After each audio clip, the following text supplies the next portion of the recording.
Caros amigos, bem-vindos a mais um episódio de hoje na Segunda Guerra Mundial. Tenho reparado aqui no canal em muitas pessoas perguntando sobre o porquê a Alemanha não invadiu o Reino Unido. Na segunda metade de 1940, com toda a Europa continental sob domínio ou influência alemã, por que Adolf Hitler não atacou as Ilhas Britânicas?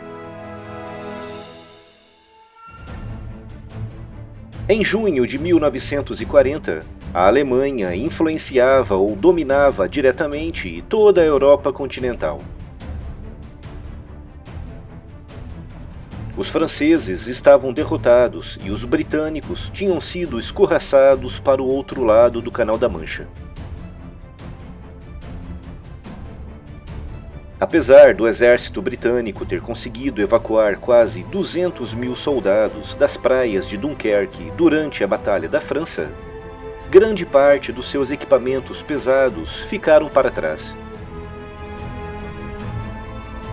Praticamente todos os blindados, veículos, canhões e peças de artilharia que foram utilizados pela Força Expedicionária Britânica na França foram abandonados nas praias de Dunkerque.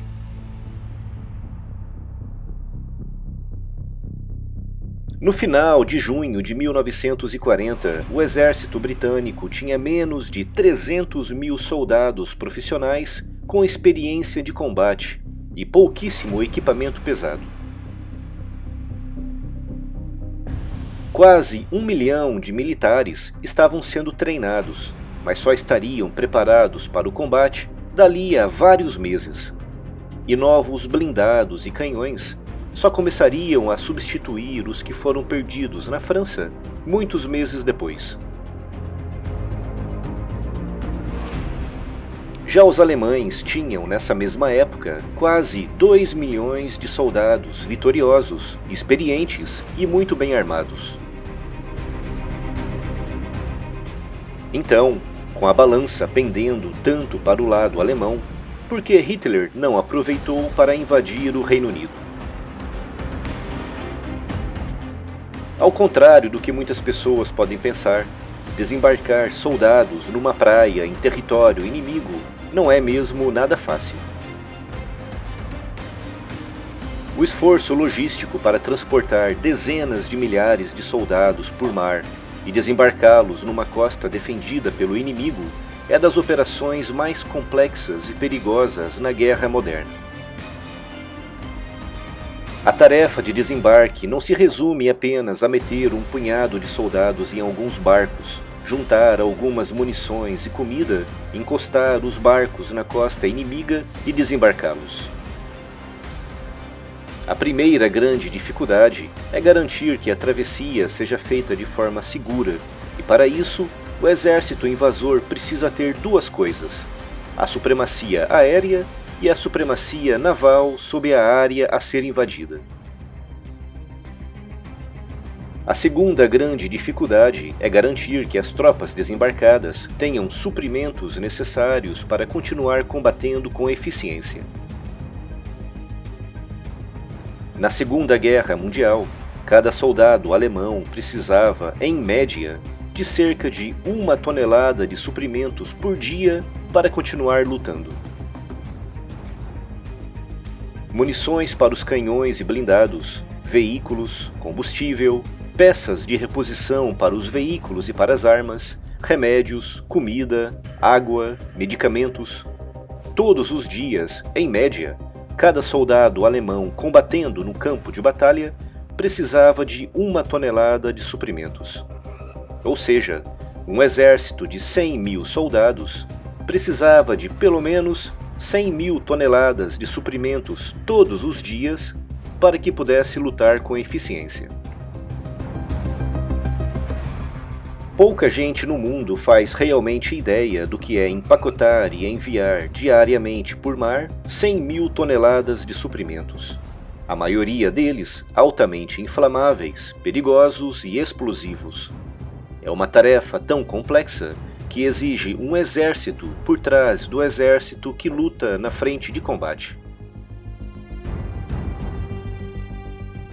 E em junho de 1940, apesar do exército alemão ser imbatível na Europa continental, não tinha a menor chance de sucesso de atravessar o Canal da Mancha com uma força de 100 ou 200 mil soldados, porque não tinha duas coisas essenciais: a supremacia aérea e naval no Canal da Mancha.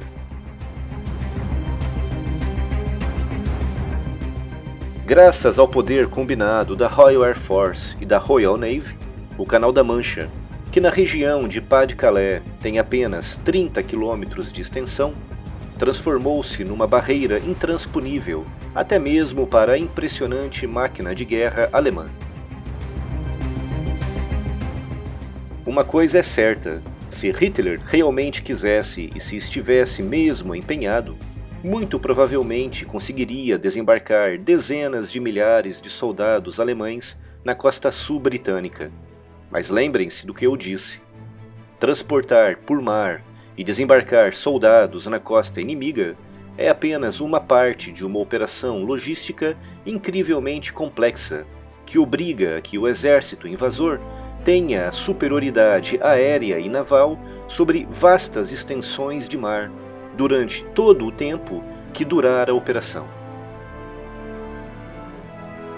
Como referi, os soldados desembarcados precisam de toneladas de suprimentos, e para que esses suprimentos sejam transportados de forma segura, os céus e os mares precisam estar sob controle. Mas os céus e os mares no Canal da Mancha nunca estiveram sob controle alemão. A Royal Air Force, apesar de mais fraca e menos preparada do que a Luftwaffe, combatia em casa e muito mais próxima das suas bases, o que facilitava as operações de reabastecimento e rearmamento entre as missões.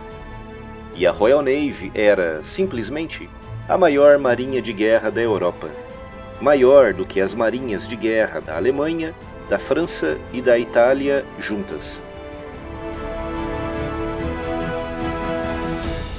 Por isso, apesar da Alemanha ser realmente imbatível na Europa e de contar com quase 2 milhões de soldados bem treinados, motivados e experientes, não avançou contra os cerca de 300 mil britânicos que, praticamente desarmados, entrincheiravam-se precariamente ao longo das praias do sul da Inglaterra. É por isso que muitos historiadores modernos concordam que, se Hitler tivesse embarcado nessa aventura militar, o resultado poderia ter sido o desastre para as forças alemãs de invasão. Provavelmente causariam muitos estragos no sul da Inglaterra, mas no fim, o exército alemão acabaria por perder ali dezenas ou mesmo centenas de milhares de soldados, que seriam mais tarde necessários para aquele que era o real objetivo de Hitler na guerra: a invasão da União Soviética.